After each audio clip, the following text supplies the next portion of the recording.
Oke, Assalamualaikum warahmatullahi wabarakatuh. Selamat datang teman-teman advertising dan juga dosen kita penanggung jawab di mata kuliah akun eksekutif yaitu Bapak Resman Tambunan. Oke, jadi pada malam hari ini kita akan melakukan wawancara seorang AE dari agensi Biro Periklanan atau media juga ya Mas? Iya.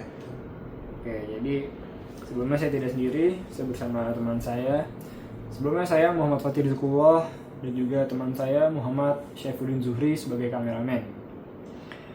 Oke, masuk ke sesi wawancara.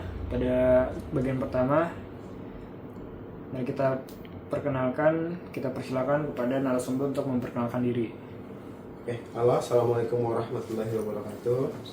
Perkenalkan, nama saya Fikri Swamuzaki, saya dari Jagong Billboard. Sebenarnya saya bukan AE ya, saya brand maker of Jagong Billboard karena kebetulan saya juga dapat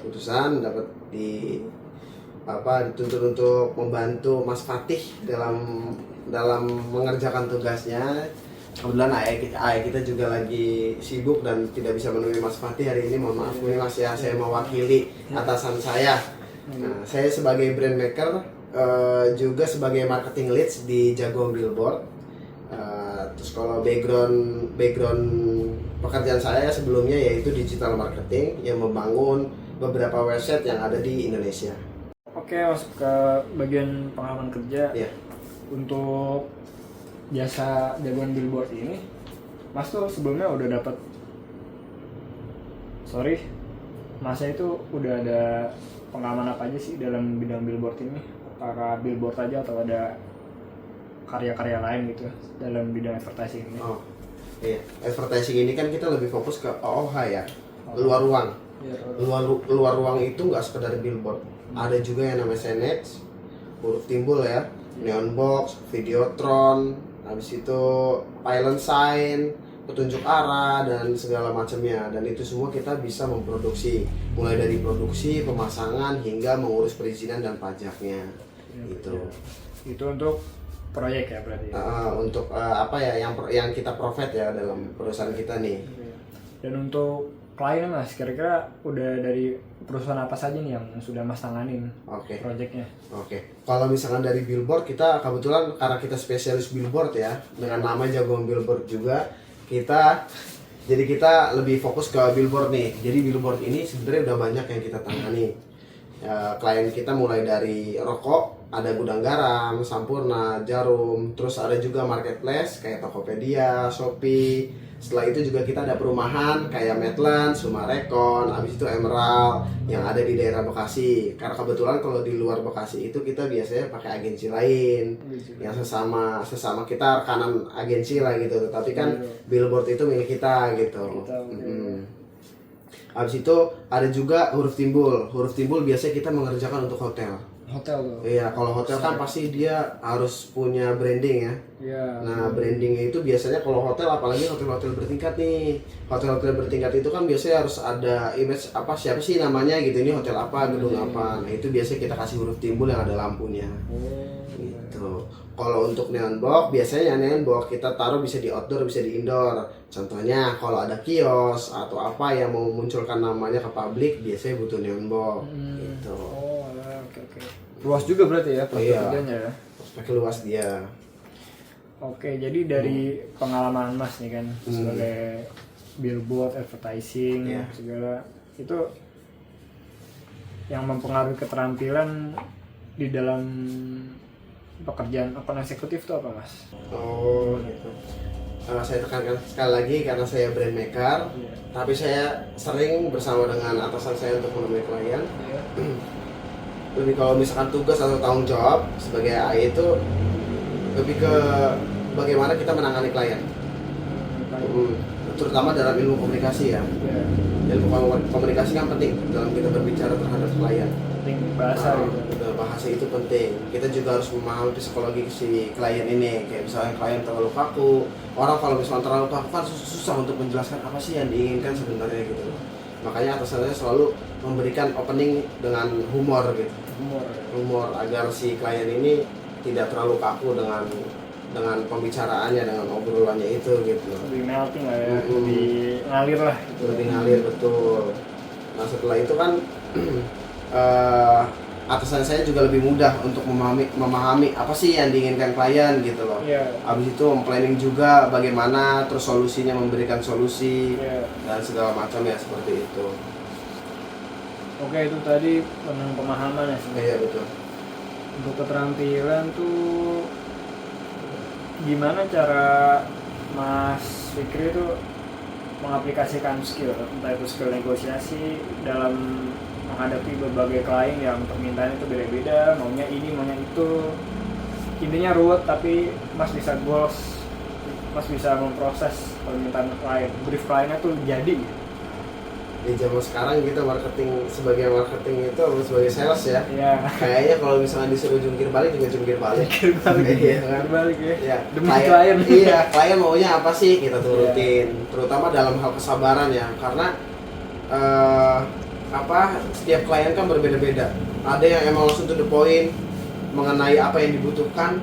Ada juga yang terlalu belibet, maksudnya bukan belibet sih, dia sebenarnya ingin sesuatu tapi tidak bisa menimbulkan atau enggak bisa menjelaskan apa sih yang diinginkan. Contohnya kayak kurangnya bahasa, kayak misalkan di advertising kan nggak semua orang tuh tahu neon box, taunya papan nama, ada lampunya.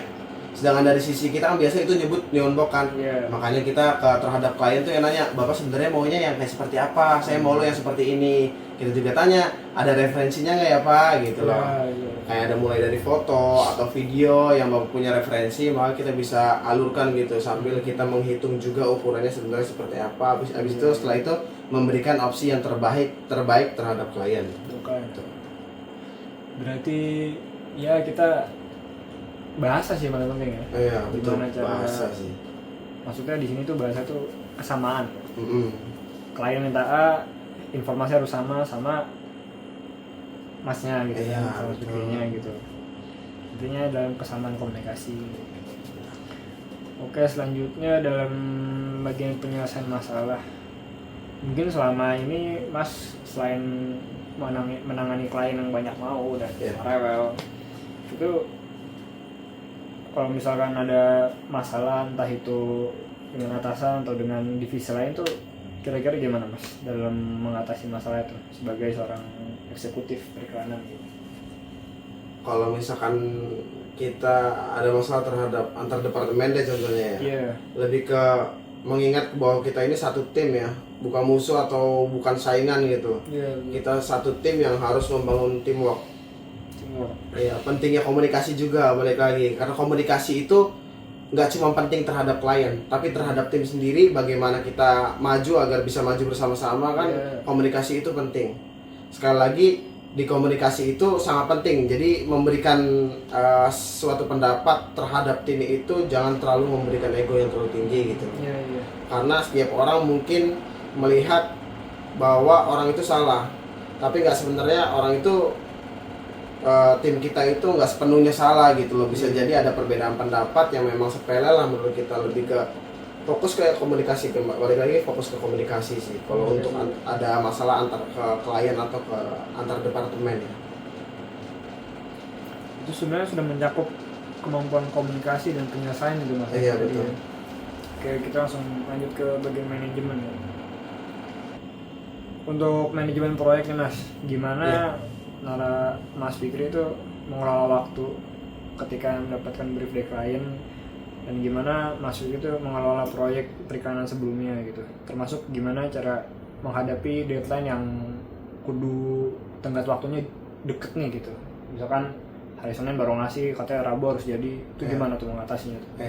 Kalau misalkan dari tadi pertanyaan yang pertama itu kan lebih ke alur dulu ya, alur bagaimana sih kita bisa goal ke proyek itu kan, tenggat waktunya sampai hingga mengejar deadline. Ya, pertama kali kita udah pasti jelas bikin ketika ada klien yang menanyakan, entah melalui dia datang melalui website, entah dia datang melalui sosial media kita, entah dia datang secara offline atau datang ke kantor kita secara langsung ya, itu pasti kita memberikan gambaran dulu. Seperti yang sebelumnya saya jelaskan, kalau misalkan setiap klien kan sebenarnya ada keinginan, cuma lebih ke bingung bagaimana cara menyampaikan. Nah, kita menjabarkan dulu bagaimana, seperti apa sih dia maunya gitu, apa yang mau dia buat. Setelah dia sudah mengerti dengan apa yang dia inginkan, Dan setelah kita menjelaskan juga, udah pasti kita mengukur. Kalau misalkan di billboard itu atau nggak di perusahaan kita kan pasti semuanya dalam ukuran. Entah billboard pasti ada ukurannya, name box pasti ada ukurannya, dan itu harus aktual. Makanya ketika dia punya suatu ruko misalkan mau masang pelang nama nih atau mau masang neon box, otomatis kita harus survei dulu nih. Ya kan? Setelah survei baru kita mengajukan dengan gambaran bahwa perhitungannya ternyata bahannya menggunakan ini gitu. Dengan harga seperti ini, kira-kira masuk atau enggak. Setelah itu kita bikinkan SPH-nya kan. Setelah SPH ini direview oleh mereka, maka keluarlah PO. Setelah PO ini keluar, maka dia memberikan deadline nih. Deadline juga yang biasanya kita sanggupin, terkecuali emang ada suatu kendala ya, mulai dari printing atau mulai dari alat-alat kita yang rusak, maka deadline biasanya agak sedikit mundur gitu sih. Kalau misalnya dikejar-kejar, kayaknya di perusahaan kita jarang, karena kita selalu on time sih, karena kita juga profesional lah dalam mengatur SPH. Betul. Nilai plusnya profesional gitu. Lah, orangnya ganti. Oke guys, tadi jadi sebelumnya Mas Fikri itu fokus pada bagian marketing lead ya, dan sekarang kita masuk ke bagian digital marketing. Ya. Oke, untuk Mas ya, silakan perkenalkan diri dulu. Ya, Assalamualaikum warahmatullahi wabarakatuh. Nama saya Abdul Rahman Sani, biasa dipanggil Sani. Saya digital marketing di Jagoan Billboard. Ya. Oke, jadi Bang diskusikan pengalaman ya. Ya. Gimana sih cara Mas Sani tuh dalam digital marketing, dalam mengatur tim gitu kan? Cara mimpin tim tuh gimana? Melihat timnya, anggota-anggota tim dengan lingkungan kerja yang seperti itu, dengan peran yang berbeda-beda, itu gimana Mas? Cara Mas bisa mengolaborasikan skill digital marketing di dalam itu? Sebenarnya saya tidak di bagian atas ya. Saya ini digital marketing tapi ada bagian yang memang tugasnya untuk menghubungkan antara tim lapangan dan mungkin atasan saya, Mas Fikri, dan pihak-pihak lain, tim-tim lain. Ya.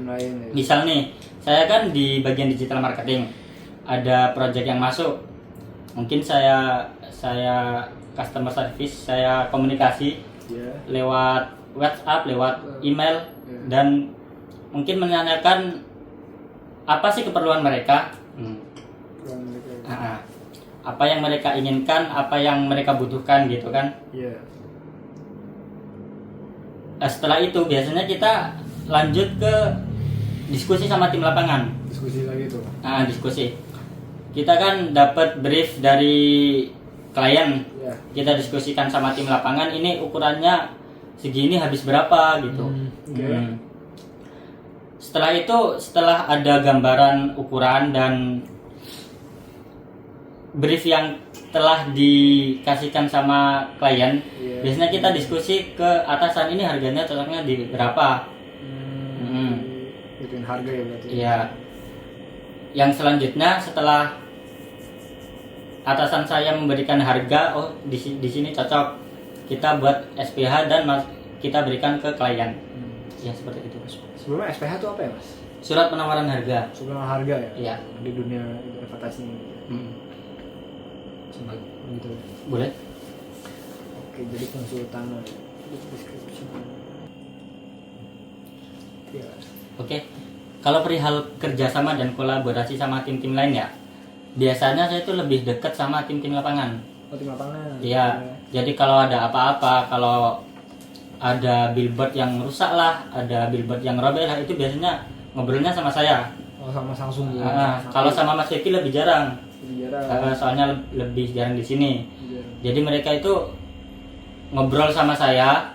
Nanti saya tanyai detailnya nih gimana, lokasinya di mana, yang rusak mana, punya siapa gitu. Habis itu setelah itu baru saya lapor ke atasan saya. Setelah itu baru kita diskusikan bersama sama atasan. Ini nanti proyeknya perbaikannya mau dilakukan kapan nih gitu. Tindak lanjutin ya. Iya, ditindak lanjutin gitu. Ya seperti itulah. Oke, kita masuk ke job desk nih Mas. Kira-kira job desk di job desk sebagai account service tuh gimana mas di tempat mas yang bekerja tuh, di Jagoan Billboard ini?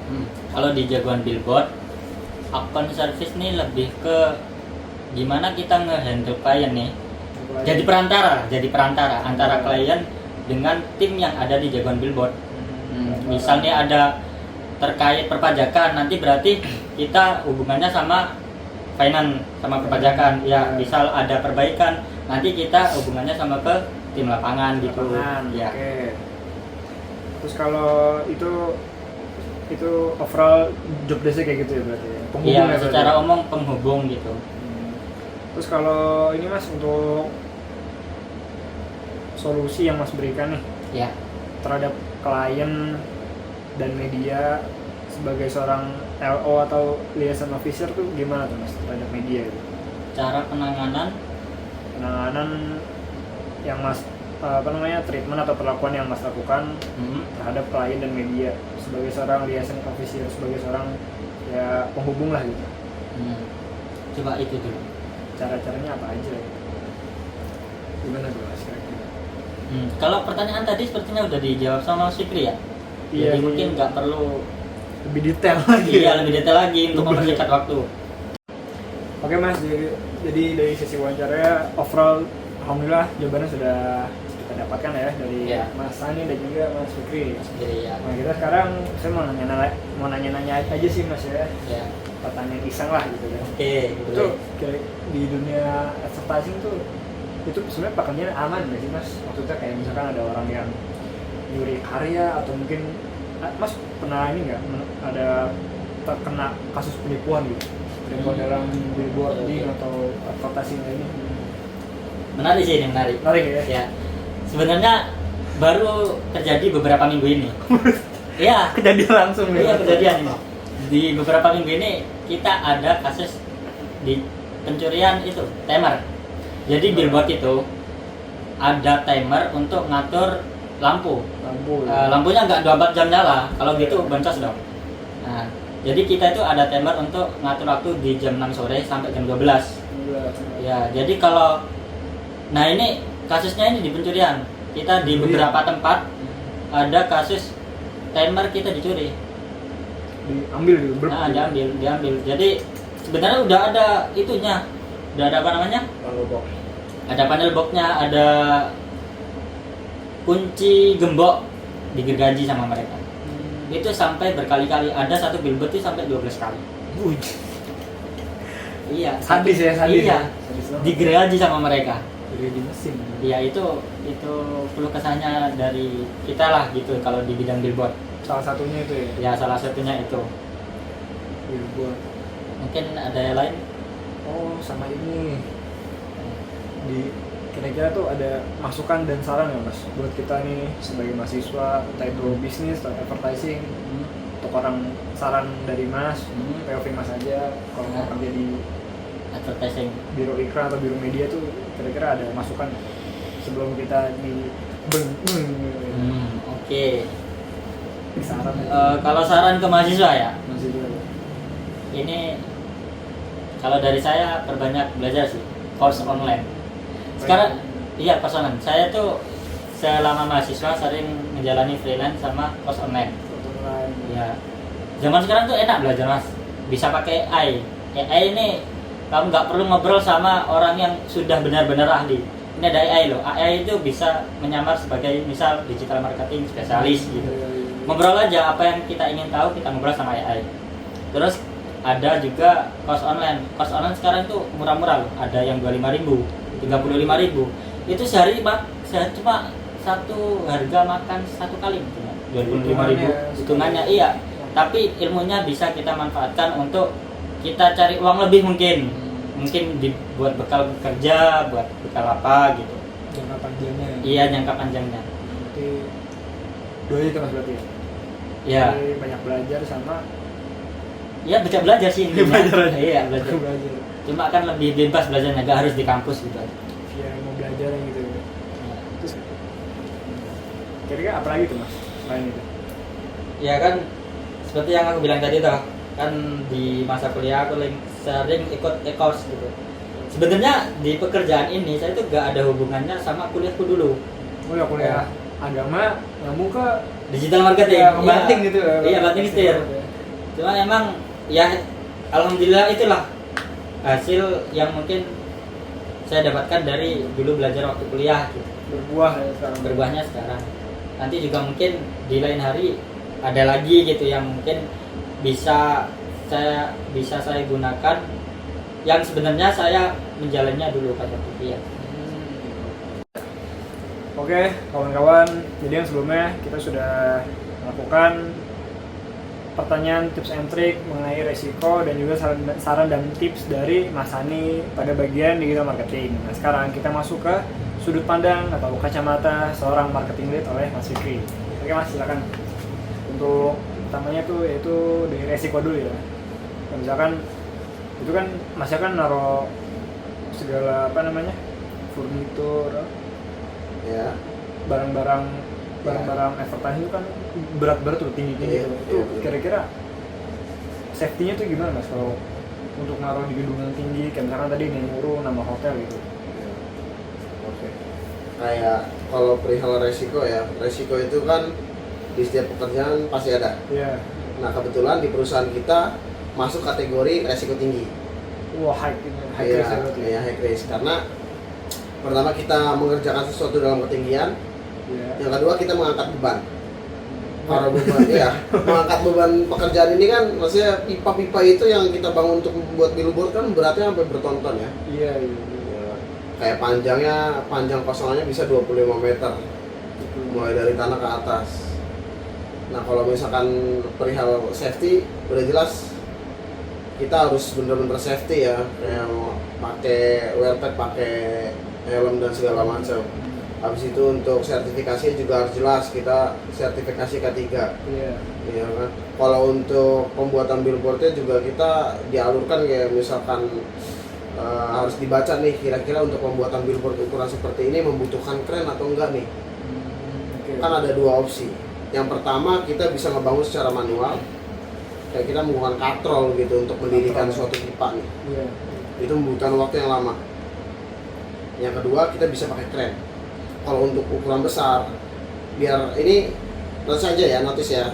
Kalau misalkan si billboard ini ukuran terbesar di Indonesia itu ukurannya 10 x 20 meter. Itu luas banget. Gede banget itu. Nah untuk 10 x 20 ini nggak mungkin kita diriin pipanya manual, pasti menggunakan kren. Karena kalau misalkan kita pakai manual sebenarnya bisa, tapi lebih ke tidak memenuhi sertifikasi K3-nya gitu. Karena itu resikonya tinggi banget. Jadi kalau misalkan kita di gedung nih, di ketinggian juga kita harus menggunakan tali ya, ada spider gitulah. Kalau misalkan spider juga agak ada ya minimal kita harus pakai yang itu Folding. bukan scaffolding, gondola. Gondola. Ya, dan gondola juga kita harus punya sertifikasinya. Karena itu beda sertifikasi produksi dengan sertifikasi ketinggian. Selanjutnya Beda-beda berarti ya. Oke, jadi perihal keselamatan kerja dan resikonya. Oh, iya. Dan untuk masukan dan saran Mas dari POV Mas Fikri sebagai seorang marketing lead nih, itu apa Mas untuk kita mahasiswa yang belum kerja, belum pernah freelance tuh apa Mas? Kalau untuk saran ya, misalkan sekadar saran aja untuk mahasiswa nih yang saat ini lagi fokus mengerjakan studinya di bidangnya masing-masing. Karena saya di sini sebagai marketing lead sih ya, saran saya sih untuk mahasiswa saat ini lebih fokus mengekspresikan apa yang bisa dilakukan. Jangan melihat dengan apa sih orang itu kok bisa dapat kerjaan yang layak apa segala macam. Ketika kita memandang seperti itu kan otomatis kita udah pesimis akan diri kita sendiri. Kita bahkan nggak bisa melihat potensi kita sebenarnya apa. Lebih ke kita mengulik sendiri sih kemampuan kita sebenarnya itu apa gitu. Kelebihan kita di bidang apa, kita fokuskan terhadap hal tersebut. Apalagi di zaman-zaman sekarang yang digitalisasi ini makin marak ya. Apalagi teknologi itu makin cepat banget berkembang. Adanya AI, adanya digital marketing yang dijelaskan sebelumnya oleh Mas Hani juga, itu kan perkembangan yang sangat luar biasa. dibantunya dengan mahasiswa sekarang seperti adanya AI kan sangat terbantu mahasiswa. Iya. Jadi kalau menurut saya, saran dari saya jangan pernah melupakan atau enggak terlalu meninggalkan teknologi. Karena ketika kita meninggalkan teknologi, kita yang akan kalah. Di zaman nanti, di kedepannya nanti, mungkin mahasiswa-mahasiswa yang baru lulus di tahun 2027, 2028 akan bersaing dengan AI. Bukan lagi bersaing dengan manusia gitu. Jadi jangan terlalu meremehkan perkembangan teknologi gitu. Jangan terlalu mengandalkan terlalu melihat orang seperti apa, lebih fokus ke diri sendiri dulu sih, lebih ke mengulik kita tuh bidangnya apa sih gitu, lebih kita fokus aja, nggak usah melihat kita orang lain lebih dia hebat banget di bidang ini, kita ingin terjun juga di situ, lebih baik jangan sih gitu, lebih fokus aja diri kita sendiri. Oke, berarti kita harus banyak belajar juga, lebih ke memahami diri sendiri ya Mas. Betul, memahami diri Memahami sendiri. Ya kita harus mempelajari inner kita tuh seperti apa gitu, dan kepribadian kita tuh cocoknya di mana, mungkin dengan mengikuti tes psikologi MBTI mungkin kan, itu kita bisa mengulik lagi lah. Closing aja. Closing aja langsung. Ya udah closing. Mas Ani mau masuk dulu atau nulis? Saya langsung masuk. Langsung aja. Oke teman-teman, tidak terasa sudah di ujung waktu untuk sesi wawancara ini. Sebelumnya terima kasih untuk Mas Fikri dan juga Mas Hani selaku marketing lead dan juga digital marketing dari Biro Iklan Jagoan Billboard. Kalian kalau mau iklan coba cek di sini ya, Jagoan Billboard. Langsung aja ya. Oke Mas, terima kasih Mas. Oke, terima kasih banyak. Dan sebelum kita tutup, kita ucapkan alhamdulillah dan kita tutup dengan salam. Wassalamualaikum warahmatullahi wabarakatuh.